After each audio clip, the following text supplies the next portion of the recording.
Saludos. El tema que me toca presentar el día de hoy es sobre consideraciones éticas sobre el trabajo clínico social y comunitario a través de las TICs. Para ello, me gustaría comenzar presentándome. Soy el doctor Ricardo Sánchez Medina. Soy profesor de la tesis Acala. eh, Formo parte del grupo de investigación en procesos psicológicos y sociales, HIPS, y soy coordinador del laboratorio en psicología, tecnología y salud. Dentro de las principales líneas de investigación que trabajo, tiene que ver con los factores protectores o de riesgo culturales, familiares o individuales, tanto en el campo de la psicología clínica y de la salud, evaluación de efectividad y eficacia de intervenciones psicológicas, todo lo relacionado con salud sexual en diferentes contextos de riesgo, ya sea población privada de la libertad, población con VIH, LGBT, entre otras. También en el desarrollo de instrumentos de medición en el campo de la psicología clínica y de la salud. Y por último, en la formación e intervención psicológica mediada por Internet. Grosso modo, en el laboratorio que coordino, pues estamos orientados a tres grandes áreas de la universidad que tiene que ver con la investigación, la docencia y el servicio. Esto, bueno, a grandes rasgos. Y bueno, ahora sí al tema que nos compete, que tiene que ver con las personas con las que trabajamos, ¿no? Si bien en diferentes disciplinas hay como muchos sujetos, participantes o eh, áreas en las que podemos nosotros trabajar. Particularmente el día de hoy vamos a estar centrados en el trabajo con seres humanos, dado que el tema principal es sobre trabajo clínico, social y comunitario. Para ello, retomo los principios de la bioética que seguramente ya han revisado con anterioridad y que tiene que ver con la beneficencia, no maleficencia, la justicia y la autonomía, en donde básicamente lo que se nos inculca, lo que se nos pide es que siempre tenemos que dar prioridad al beneficio que va a tener el trabajo que nosotros estemos realizando hacia las personas. Siempre tiene que haber un beneficio. El costo tiene que ser menos costoso, negativo, eso es lo que menos buscamos. Y la autonomía, que tiene que ver con esta libertad que deben de tener las personas para saber que se está trabajando con ella o con ellas y que pueden retirarse en cualquier momento, ¿no? Entonces, esto es algo sumamente importante y que independientemente de lo que estemos nosotros trabajando, ya sea en práctica de servicio o en alguna investigación o el trabajo que estemos nosotros realizando, pues tenemos que cumplir estos tres principios. De igual forma, pues hay un gran como interés en términos de lo que nosotros podemos como ayudar o coadyuvar para evitar el posible daño a las personas, y tiene que ver con la decisión de las personas para poder participar, ¿no? O sea, lo que les decía, estos costos tienen que ser lo menos negativo para las personas para que se sientan, tengan un beneficio realmente. Por otro lado, también tiene que ver con el consentimiento informado, que también es todo un tema, ¿no? Lo que es el consentimiento informado y que tiene que ver con este anonimato y confidencialidad de la información de las personas con las que vamos a estar trabajando.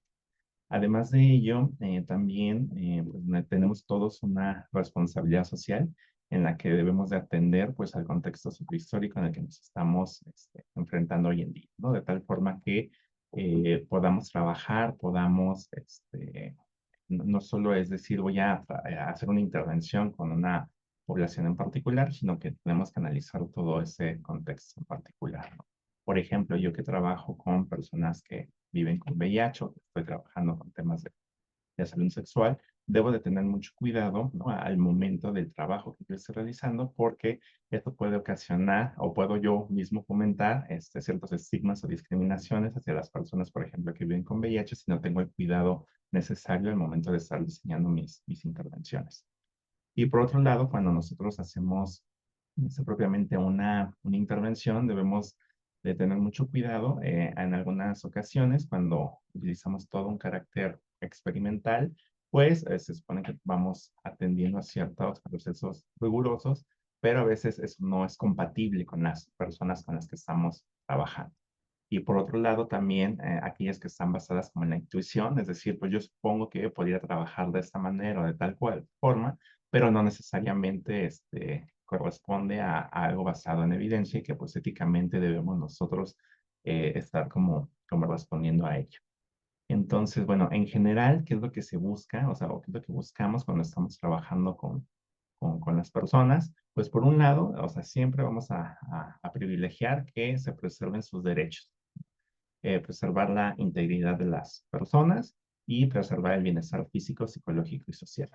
Para ello, bueno, se esperaría que cada uno de nosotros, de nosotras, pues pudiera estar como en constante reflexión sobre estos aspectos y de qué manera nosotros podemos cumplir con esos principios de bioética, ¿no? Sin embargo, también tenemos como el apoyo de algunos comités de ética que podríamos nosotros someter nuestros protocolos para el trabajo.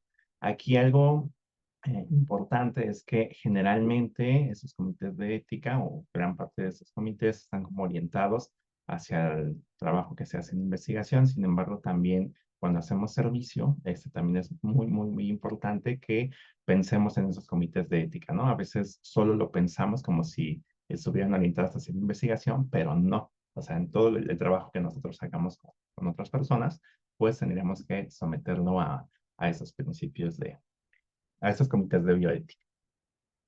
Otro punto como importante, digo, como a manera de resumen antes de entrar propiamente al tema y que necesitamos tener como muy presente, es cuál es el objetivo de lo que yo voy a hacer para trabajar.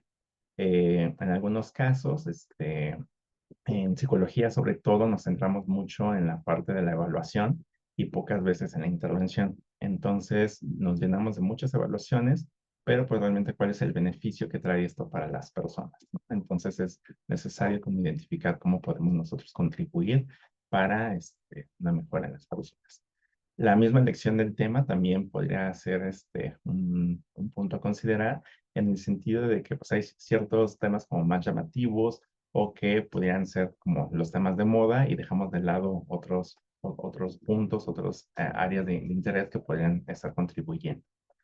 La voluntariedad en la participación, por supuesto, también es algo que debemos de tomar en cuenta, ¿no? Hablamos mucho del consentimiento informado, que es el siguiente punto, pero a veces, ¿qué pasa, por ejemplo, cuando queremos trabajar con niños, con adolescentes, y es el padre quien da el consentimiento informado, ¿no? Entonces, por ahí también seguramente han revisado, ¿no? Que no solo basta con el consentimiento informado de los padres o tutores, sino que también del mismo niño y adolescente. Entonces, si cumples con esos dos criterios, entonces es posible que puedas hacerlo.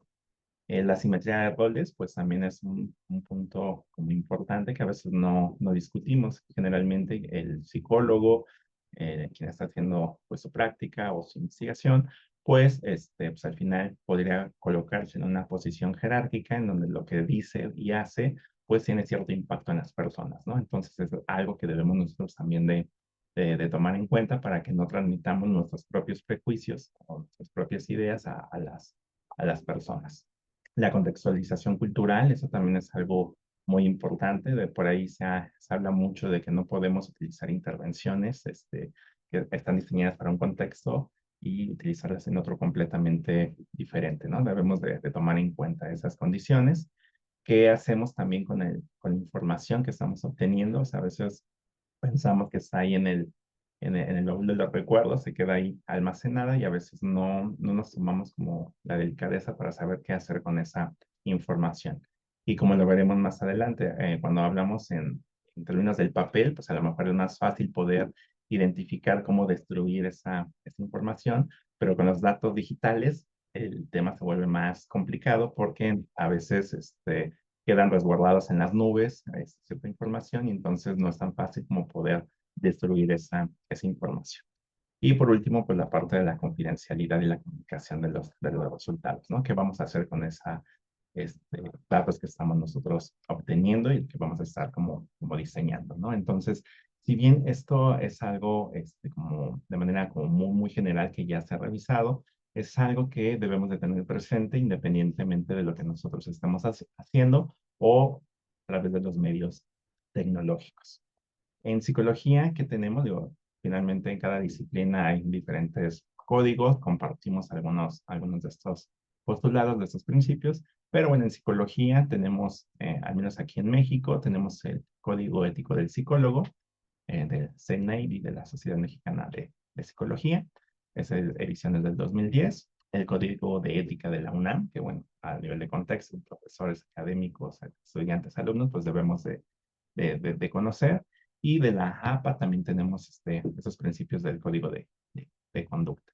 Y generalmente pues nos habla todo lo que podemos nosotros hacer en términos del trabajo que hacen los psicólogos, aunque no hay como ese nivel de profundidad en términos del uso de las tecnologías. Esto creo que es aunque no es algo nuevo, finalmente la pandemia logró como ese boom que hoy en día ya es de uso común, de uso diario, y entonces necesitamos comenzar a trabajar sobre estas regulaciones en términos del uso de las tecnologías. Eh, por último, a manera de este mismo como resumen, ¿no? Que quiero como presentar antes de entrar ya de lleno el tema, y que independientemente de lo que hagamos, insisto, es el consentimiento informado, ¿no? Ese es como uno de los pilares y de lo que siempre estamos como promoviendo impulsando entre nuestros estudiantes, entre el trabajo que nosotros estamos realizando. Y hablando de estos principios de bioética, pues responde más a este principio de autonomía, que tiene que ver con la participación de las participantes de manera libre, voluntaria e informada, ¿no? Generalmente en este consentimiento pues se tiene que describir todo lo que se va a estar realizando y el compromiso que se tiene por parte de los investigadores. Aquí, ¿cuáles son como las dificultades? Es, bueno, por un lado, bueno, se nos habla que es un procedimiento generalmente protocolar, que depende mucho de los comités evaluadores, que se vuelve un proceso burocrático y que en ocasión se vuelve más para protección de los investigadores que de los propios participantes. Sin embargo, es algo necesario, es algo que debemos nosotros estar como considerando. Generalmente, insisto, el consentimiento informado muchas veces se piensa cuando se habla de investigación. Sin embargo, no es así. O sea, cualquier cosa que nosotros hagamos con el trabajo con personas, necesitamos de un consentimiento informado. Eso es algo fundamental y que finalmente se requiere de estos comités evaluadores para que en la medida de lo posible ellos sean los encargados de ver que se cumplan esos principios bioéticos, ¿no? Y también hay algo como importante y que hay que poner como atención hablando de este principio de autonomía, y tiene que ver, ¿no?, con lo que pasa con las personas que tienen alguna discapacidad, alguna barrera para el aprendizaje, con pacientes psiquiátricos, en el caso de niños o cualquier persona que está en alguna situación de vulnerabilidad, ¿no? Por ejemplo, ¿no? Si queremos hacer una investigación o un trabajo en población privada de la libertad, o sea, qué tanto probablemente están como decididos a querer participar o simplemente es un mandato de la institución para que las personas participen, ¿no? Entonces, pues es importante identificar cuáles son realmente esos motivos por los cuales las personas están como deciden o no participar en el trabajo que estamos realizando, ¿no? Entonces sí es importante ahí tenerlo como presente, ¿no? Y que estos temas como generales, ahorita los vamos a ver ya propiamente aterrizado con el uso de las TICs, ¿no? Algunas conductas no éticas, ¿no? Bueno, ejemplo que les pongo aquí tiene que ver mucho con la publicación de artículos. No todos hacemos publicación, por lo cual solo me voy a centrar en dos principales, ¿no? En la corrupción en la planificación y la corrupción en la ejecución. Estos, de acuerdo con Muñoz Zambrano y colaboradores, lo que nos dicen es que, pues a veces podemos tener todo un protocolo de trabajo de lo que nosotros queremos llevar a cabo, pero eso no necesariamente implica que se ejecute tal cual. Y entonces ahí estamos teniendo problemas, porque si nosotros estamos tratando de cumplir con lo que estamos planeando, pues tendríamos que ejecutarlo de esa forma. Entonces, a veces, o inclusive, ¿no? A veces ni siquiera hay esa planificación y simplemente ejecutamos algo que suponemos que podría estar funcionando, ¿no? Entonces, creo que eso es algo que nos distingue de muchos paraprofesionales, ¿no? O sea, que tenemos pues toda una formación que nos permite hacer una planeación independientemente de nuestro marco teórico. Finalmente, cada uno parte de ciertos principios, pero se parte de una planificación para poderlo llevar a cabo. ¿no? Entonces son como esos elementos que nosotros debemos de tomar en cuenta. Y bueno, después de este pequeño resumen, como a modo de síntesis, porque son elementos que vamos a a estar tomando, porque al final lo que nosotros queremos como implementar o lo que queremos como proponer es esta cuestión del uso de de las TICs, que simplemente es como todo el trabajo que yo hago, tanto a nivel clínico, social o comunitario, cómo lo puedo llevar a cabo, pero ahora utilizando como medio la tecnología, ¿no? Entonces, eso es como el punto central, ¿no? O sea, los principios siguen siendo exactamente los mismos, simplemente ahora, ¿cómo le hago cuando estoy utilizando tecnología? Esas tecnologías de la información y la comunicación, pues finalmente, pues son recursos y dispositivos tecnológicos que tenemos a nuestro alcance. Hoy en día, casi la mayor parte de la población tiene acceso a un dispositivo electrónico. ¿Y qué es lo que nos van a permitir esas tecnologías? Pues por un lado, pues producir, gestionar y diseminar información. Ese es como su principio fundamental. Y para ello, pues generalmente, ¿qué utilizamos? Los correos electrónicos, llamadas telefónicas, chats, videoconferencias, etcétera, ¿no? Entonces, eso es lo que nos va como permitiendo, ¿no? Y entonces, en cuanto al uso de las TICs, pues finalmente sabemos que esto a nivel mundial, pues está en boga, son temas sumamente actuales y principalmente de todas estas tecnologías, el Internet es la que ha cobrado como mayor relevancia. De hecho, a nivel de evidencia empírica, nosotros podemos como identificar algunos de esos elementos, ¿no? Intervenciones mediadas por Internet o mediadas por tecnología. Las que son mediadas por tecnología, pues básicamente, como su nombre lo dice, cualquier cosa que sea tecnológica, podemos utilizarla, ¿no? Desde la televisión, el teléfono, el celular o elementos multimedia, videos, digo, hoy en día ya no se usan tanto los CDs, pero inclusive hasta en CDs podemos nosotros tener como ahí la información. Y la mediada por Internet, que finalmente, como su nombre lo indica, es pues a través de cualquier dispositivo con acceso a Internet, pues nosotros podemos hacer algún trabajo, ¿no? Entonces, eso es como a grandes rasgos lo que nosotros podemos utilizar al momento de trabajar en ello. Ujú. Y bueno, como les decía, esto no es algo nuevo, ¿no? Es algo que ya se ha trabajado. Generalmente, desde la medicina, se utiliza mucho el concepto de telesalud, ¿no? Que este concepto hace referencia al uso de las tecnologías de la información y la comunicación para acceder, ¿no? A consulta, evaluación, intervención, supervisión, formación a distancia. Es decir, todo lo que haga en el ámbito, por ejemplo, de la salud, cualquier profesional de la salud, a través del uso de las tecnologías, se le conoce como telesalud. Y de ahí que diversas disciplinas pues, utilicen estos términos, ¿no? Como la telemedicina, la telepsiquiatría, la telepsicología, ¿no? Ese sería como el término más adecuado que tendríamos nosotros que estar utilizando. En términos de la telepsicología, pues como su nombre lo dice, es esa intervención psicológica que generalmente se hace a distancia y mediada por tecnología.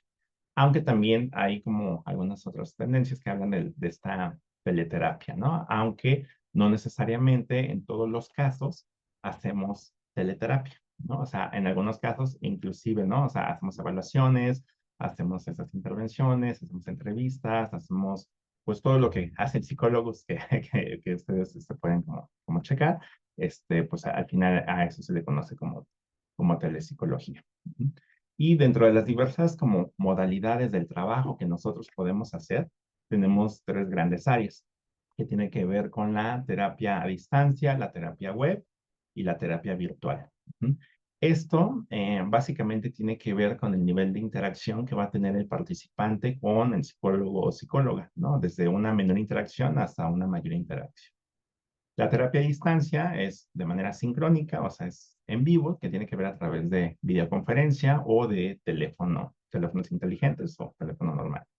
La terapia web, ¿no? Que son programas autoaplicados. Aquí básicamente no se requiere la presencia como tal del psicólogo o de la psicóloga, simplemente son estos programas en donde el usuario puede entrar las 24 horas del día, casi los 7 días de la semana, e iniciar su tratamiento y lo va siguiendo de manera individual. Obviamente para todo ese diseño hay una planeación previa.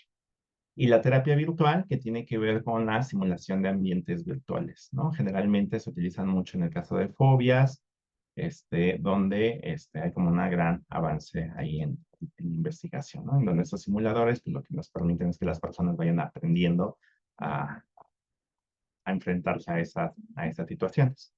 Ujú. Y bueno, ¿cuáles son como las ventajas, ¿no? Que se tiene en términos de la telepsicología? Estas ventajas y desventajas que también estaremos viendo son relevantes porque al final pues nos permite hacer como ese análisis en términos de lo ético, ¿no? En términos de qué tan viable, pertinente es poderlo llevar a cabo.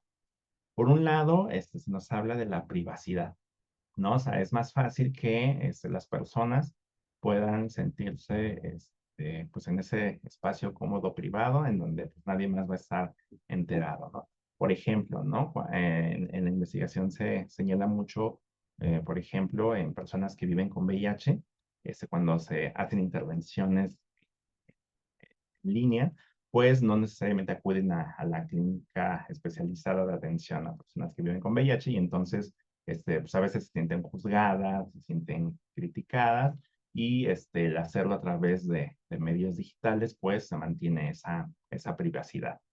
En términos de la movilidad, es decir, pues obviamente, sobre todo quienes vivimos en área metropolitana, sabemos lo que implica trasladarnos en esta ciudad y pues nos ayuda a evitar esos traslados. En términos de los costos, pues igual, por un lado tiene que ver con con la movilidad, en términos de que no tengo que pagar ni gasolina ni pasajes para llegar al punto de partida. Y también en el caso de los psicólogos y psicólogas, pues la posibilidad de no tener que rentar un consultorio, tener un espacio físico, luz, agua o lo que se tenga que adquirir para ello. También pues hay una mayor personalización en términos de las intervenciones que se puedan tener. La disponibilidad también es fácil que pues todos a través de un medio, de un teléfono, de una tableta, de una computadora, pues pueda tener disponibilidad de estos tratamientos o inclusive lo que les señalaba, ¿no? De los que son autoaplicables, pues inclusive pues poder tener ese acceso, ¿no? Que tiene que ver con la accesibilidad las 24 horas o 7 días de la semana y la escalabilidad, ¿no? Es decir, o sea, que la misma tecnología en sí pues, nos va a permitir que podamos ir haciendo esas adecuaciones, adaptaciones para mejorar propiamente la intervención. ¿Cuáles son las dificultades que vamos a irnos enfrentando? Por un lado, pues tiene que ver con la comunicación, ¿no? O sea, a veces, dependiendo incluso también los enfoques teóricos, pues algunos dicen, bueno, es que pues, no puedo identificar la comunicación no verbal, hay ciertos elementos que no me permite el medio digital y entonces requiero esa interacción cara a cara lo que tiene que ver incluso también con los inconvenientes técnicos, ¿no? Es decir, pues ya se pasmó la pantalla, ya nos quedamos sin internet, no tenemos buena recepción, ya no alcancé a escuchar bien lo que estaban comentando y entonces esos topes pues pueden dificultar la atención. También problemas de confidencialidad. Pues sabemos que todo lo que está en Internet pues puede ser grabado. Podemos ustedes inclusive en este momento estar grabando esta conferencia en su computadora o estar tomando capturas de pantalla y pues sale, ¿no? O sea, sale de lo que nosotros podemos estar como solicitando y pidiendo, ¿no? Y eso sucede exactamente igual en el trabajo que hacemos en línea. También hay posibilidad de riesgo de fraudes, ¿no? O sea, que podamos suponer que hay ahí alguna intervención que me puede servir, pero solo me cobran, pero jamás me llega la intervención, ¿no? Entonces, hay que saber en dónde podemos nosotros acudir a esa intervención en línea, ¿no? Otra de las dificultades, pues también tiene que ver con el acceso a Internet o dispositivo. ¿Eso qué quiere decir? O sea, si bien hoy en día la mayor parte de la población tiene acceso a estos medios, pues también hay un gran porcentaje que no los tiene, ¿no? O sea, que no tiene ni el teléfono o no tiene el internet para llevar a cabo la intervención o inclusive no tiene ni siquiera, o puedo tener el teléfono, pero a lo mejor ni siquiera lo sé usar, ¿no? Como para poder acceder a alguna de estas intervenciones. Entonces también es algo que debemos de tener como muy presente. La falta de entrenamiento de los profesionales, a veces, bueno, sabemos que con la pandemia, pues prácticamente todos tuvimos que migrar hacia los medios digitales, pero pues tenemos ahí dos vertientes, ¿no? Quienes se formaron, ¿no? Empezaron a formarse en el uso de las tecnologías, en la telepsicología, para adaptar sus intervenciones, su docencia, su trabajo de campo, etcétera. Y hubo quienes simplemente a través de la intuición empezaron a ver que podía a lo mejor funcionar, ¿no? Pero eso no necesariamente nos estaría hablando de que la persona esté capacitada para utilizar las tecnologías y transmitir lo que sabe o lo que hace. Y eso tiene que ver con la otra, ¿no? Simplemente extrapolar nuestras intervenciones cara a cara a intervenciones por videoconferencia, pero sin hacer esa reflexión en términos de qué tan pertinente es el medio que yo estoy como utilizando. Y seguramente una de las grandes incógnitas, de las grandes preguntas que se nos hace es si las intervenciones, ya sean mediadas por tecnología o mediadas por Internet, funcionan. Para ello, pues obviamente es algo como sumamente importante hacer diversas investigaciones para evaluar esa efectividad y eficacia de lo que está funcionando en nuestras intervenciones. Y más hoy en día, ¿no? Que después de lo que vivimos con el COVID, pues ya sabemos que esto llegó para quedarse, ¿no? Inclusive, pues hay muchos profesionales que inclusive ya se quedaron en esta modalidad a través de Internet y que incluso dan, pues ya dan terapia, dan sus intervenciones a través de medios digitales, pero pues tenemos que hacer como esa valoración de no de si funciona o no funciona, sino cómo lo estamos utilizando, qué es lo que estamos haciendo y reportar esos resultados como para evidenciar que eso tiene un alcance. Dentro de estas investigaciones que se hacen, pues obviamente una de las preocupaciones más grandes es en términos de la eficacia de esa modalidad terapéutica, es decir, si esto sí sirve, esto que estoy haciendo en línea, si funciona. Otra de las preocupaciones tiene que ver con la alianza terapéutica, ¿no? Se habla mucho de que, pues bueno, si hay contacto a cara, que nos podamos ver de esa forma, pues va generando más esa alianza entre el paciente y el usuario, y cuando es a través de medios digitales, pues pareciera que es más impersonal. Uh-huh. Sin embargo, bueno, la gran parte de la investigación que se ha hecho y que ha demostrado que sí funciona, que se puede hacer esta alianza, que los resultados son viables, es desde la terapia cognitivo-conductual, generalmente en temas sobre depresión y ansiedad, ¿no? Sin embargo, como les decía, ¿no? Aunque están esas sospechas sobre la eficacia en los casos, pues bueno, se encuentran buenos resultados y se concluye, ¿no? Que tanto en la práctica clínica, pues es efectiva tanto en individuos como en grupos. Otro punto importante es que hay algunos investigadores que evalúan la misma intervención, ¿no? Cara a cara y la intervención en línea y encuentran pues, los mismos resultados, ¿no? O sea, que la intervención a través de, que solo lo único que cambia es el medio, pero que la intervención, como está bien diseñada, bien planteada, pues logra llevarse a cabo. Dentro de las preocupaciones como éticas que van como surgiendo, pues tiene que ver nuevamente eso que les señalaba, ¿no? Con la confidencialidad de la información en términos de situaciones de emergencia, o sea, que al final esto es algo, desafortunadamente, todas y todos en algún momento vamos a presentar una situación de emergencia o inclusive desastres naturales. Hoy en día que tenemos, por ejemplo, lo del Popocatépetl, pues también es algo que debemos de estar como brindando, alguna modalidad de situación en crisis, ¿no? Entonces es algo que vamos a estar como utilizando y que los medios tecnológicos nos podrían permitir esa intervención en crisis. Otra de las preocupaciones, pues tiene que ver con la acreditación de los terapeutas y de la formación que se tiene para el trabajo en línea. De las dificultades, pues bueno, también algo que es como importante señalar es que no necesariamente el usuario va a tener un espacio adecuado para conectarse y estar como en la intervención o en la evaluación que nosotros estemos llevando a cabo. Esto es algo importante porque eso no significa que a partir de que podemos usar tecnología, tenemos que olvidarnos del trabajo individual cara a cara o del trabajo grupal cara a cara, ¿no? Es importante, no todos tienen, insistíamos, no todos tienen acceso a Internet, no todos tienen acceso a estos medios digitales, no todos cuentan con el espacio, ¿no? Para poder llevar a cabo. De hecho, ahora en pandemia muchas personas inclusive se iban al coche, ¿no?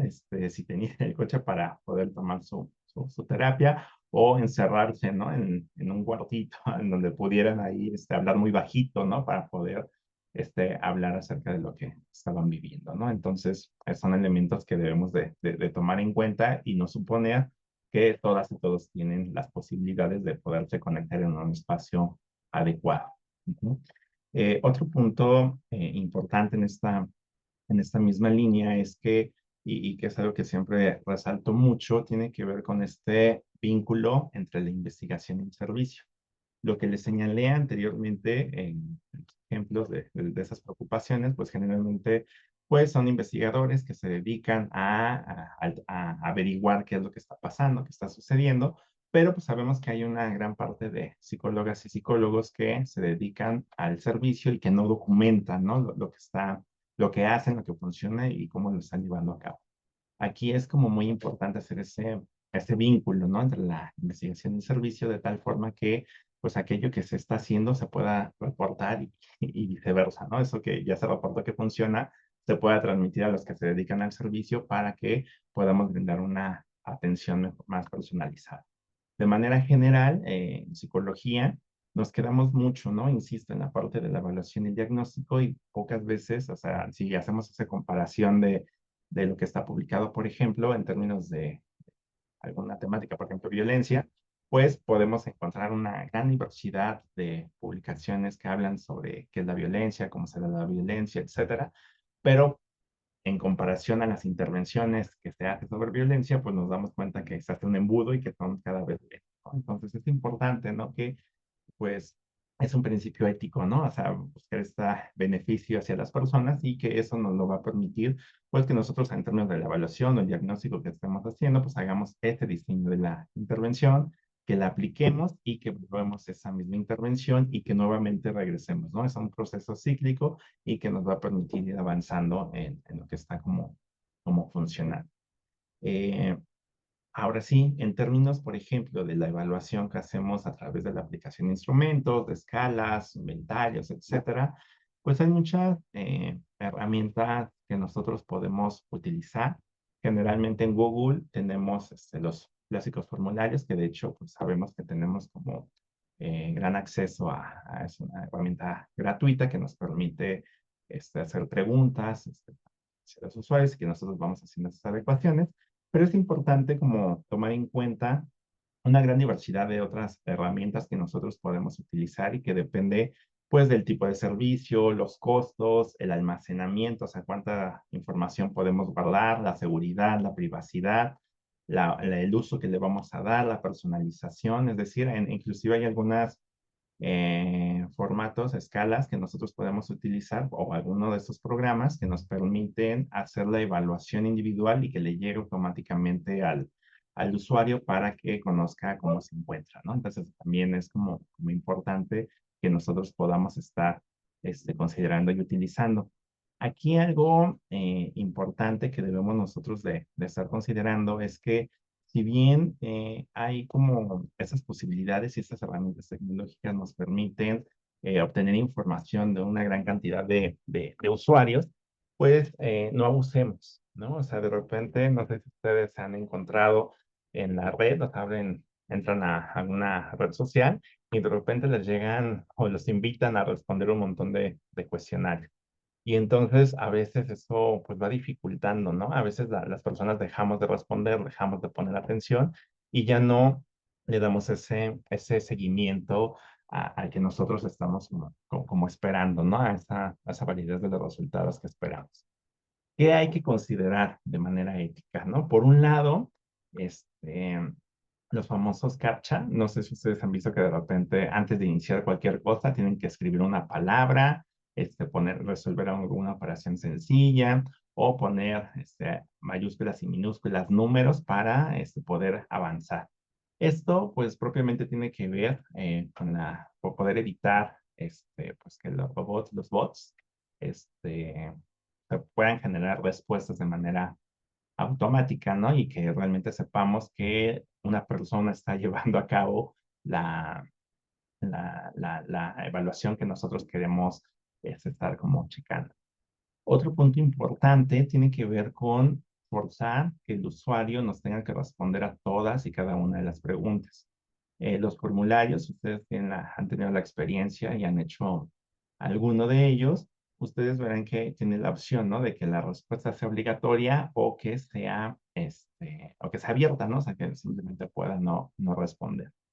En términos, hablando de este principio de autonomía, no tendríamos que condicionar que se deban de responder todas las preguntas, ¿no? Porque ahí estamos forzando al usuario a que tenga que contestar. Si bien está ese consentimiento informado que a lo mejor desde ese primer momento le decimos que debe de responder a cada una de las preguntas, pues también no olvidemos los otros principios, ¿no? Que tiene que ver que la persona pueda sentirse libre de retirarse en cualquier momento, a lo mejor ya no se siente a gusto, a lo mejor no entendió la pregunta, o a lo mejor esa pregunta en particular no la quiera responder, tiene el derecho a decidir y no responder la pregunta. Entonces, sí es algo que debemos de tomar mucho en cuenta, ¿no? A no forzar las respuestas. Igual está vinculado también con el formato de las preguntas, ¿no? O sea, cuando quieres que te respondan una opción o a veces en términos como del formato, a veces saturamos de mucho texto cuando hay algunas opciones o algunas herramientas que lo pueden sintetizar y que se pueda ver más amigable e inclusive también deben de garantizar que ese mismo formulario pueda abrirse en una computadora, en una tableta y en un celular. Generalmente cuando nosotros hacemos estos formularios lo hacemos en la computadora, pero jamás verificamos si se ve bien en el celular, ¿no? Y muchas de las personas nos van respondiendo desde el celular, entonces es algo o un elemento importante que debemos nosotros de estar considerando para que las personas decidan si quieren o no participar. A nivel de intervención, tenemos creo que lo más usual o lo más común o inclusive, ¿no? Derivado de la pandemia, lo que encontramos más es que, bueno, utilizamos plataformas como Zoom, FaceTime, Google Meet o Skype, ¿no? Utilizamos como esas herramientas en las que nosotros puede hacer incluso, bueno, no solo intervención, ¿no? Podemos hacer incluso entrevistas, alguna evaluación, algún examen, etcétera, ¿no? Sin embargo, hay algunas otras plataformas que ya son como más específicas que nos podrían permitir gestionar todo el trabajo de lo que nosotros estamos haciendo, ¿no? Aquí les pongo algunos ejemplos como el Persons, Therapy Chat, que inclusive, ¿no? Hasta toda la gestión desde de la agendar la cita, del pago, del chat o de la videoconferencia que se va a estar realizando, pues utiliza este gestor y pues te va llevando de la mano de principio a fin y te va permitiendo administrar lo que estás como utilizando.